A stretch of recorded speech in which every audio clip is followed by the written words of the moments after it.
isn't it? And so, I have already, just last week I talked to a group, 18 people, sort of a voluntary group of different LSD members, but also other interested people as well. And that was very interesting, actually, to have a sort of an in-depth exchange of views and so on. And obviously, I've got another case actually to do with I was staged a demonstration outside the Court of Final Appeal, and that's going to go to court. I've appealed that, and because that was actually a retrial I was involved in. I originally won it. Would they put you into prison again this time? Maybe. I mean, maybe. They actually. The magistrate gave me 4 weeks in prison, but he allowed me bail to appeal it, actually. It would be very controversial for the Court of Appeal to throw me in prison, even for one day, actually, because I was just standing there in a pedestrian street holding a banner. But not just any location, it was right outside the Court of Final Appeal itself.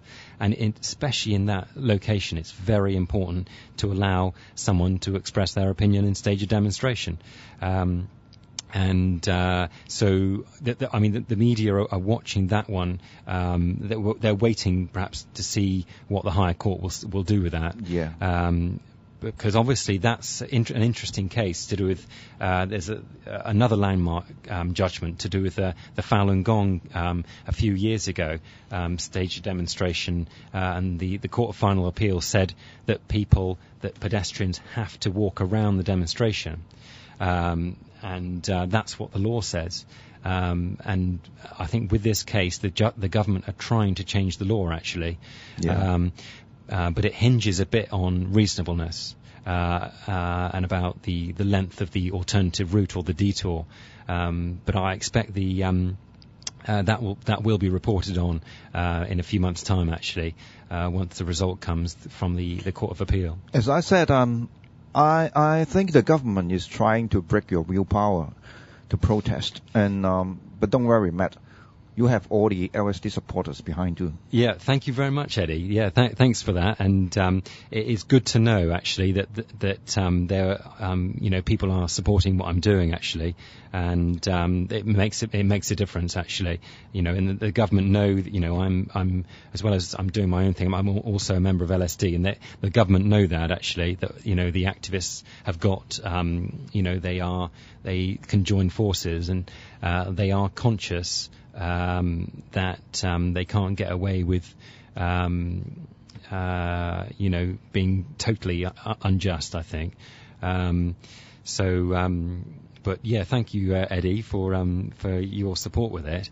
And I think we're almost finished part one, and we're going to talk more. Let's take a break first, and then we get back together in the next hour. Yep, sounds good. And we'll have quite a bit more to talk about in the second half. Sure.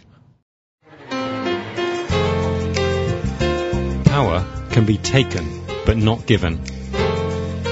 It is the process of taking which is empowerment in itself. This is Matt Pearce. Okay, we have the second session, and I'm so glad that Matt is with us today. And Matt, tell us something about yourself and your family. Yeah, just to remind people of my background a bit. I originally came to Hong Kong in 1997 as a postgraduate student at in which college? At the University of Hong Kong. Yeah, I studied a MA in Asian Studies. And that was 10 years ago when I was 23, when I was a young boy. And before that, I studied politics and sociology at Birmingham University in England.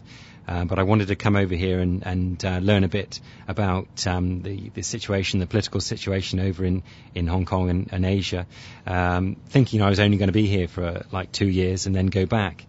But I ended up, as you do, you meet people, don't you? And I ended up getting married to my first wife, who worked at the university, and had a child. But I'm separated and divorced now. But obviously, having a child here with a Chinese woman, made sure that, Hong Kong was my kind of home, really. So that was kind of the personal reason. You have developed a sense of belonging here? I have developed. That's exactly what I've done, and I feel I'm a Hong Konger as well. Actually, I've been here 12 years, and feel I'm a Hong Konger.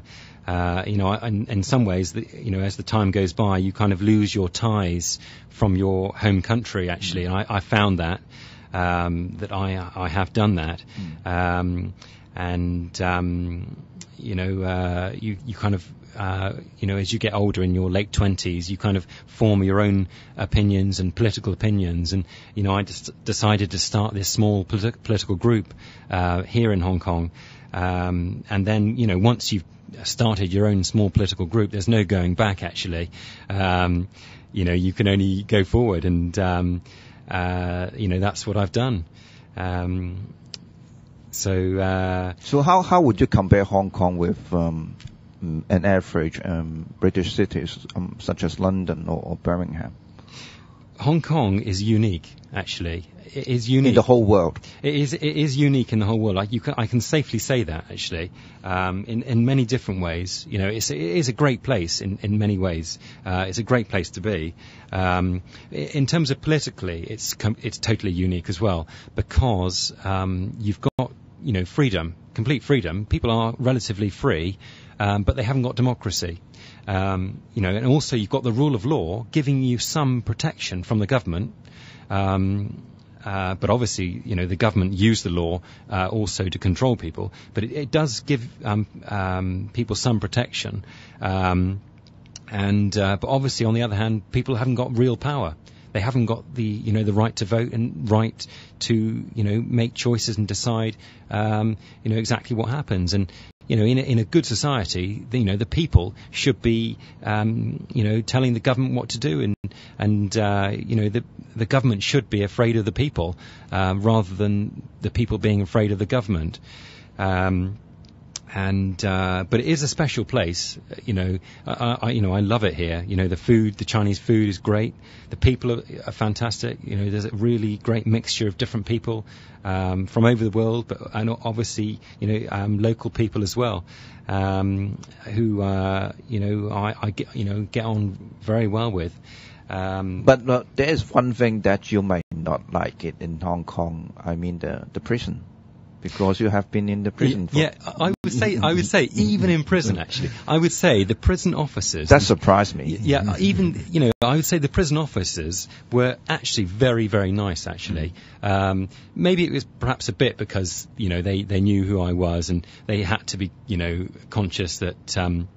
Of not doing anything, and sort of following the book about human rights and so on in prisons. But, within the prison, there was a lot of, I was amazed at how many different controls were in place to make sure that everyone knew exactly what was happening, and the officers followed the rules, but also the prisoners followed the rules. And in some ways that was good. I felt totally safe in prison, and all the prisoners did feel safe, I think, which is quite different to most countries where, believe me, a lot of prisoners don't feel safe, I think. Obviously the food was pretty bad, and, the conditions were pretty basic. There was no mattresses on the beds, and but you kind of have to adjust. And after you've been there sort of for 2 weeks or so, you find that you do mentally have to adjust, actually, just to cope with the situation. And that's exactly what I did. But still, to me, it was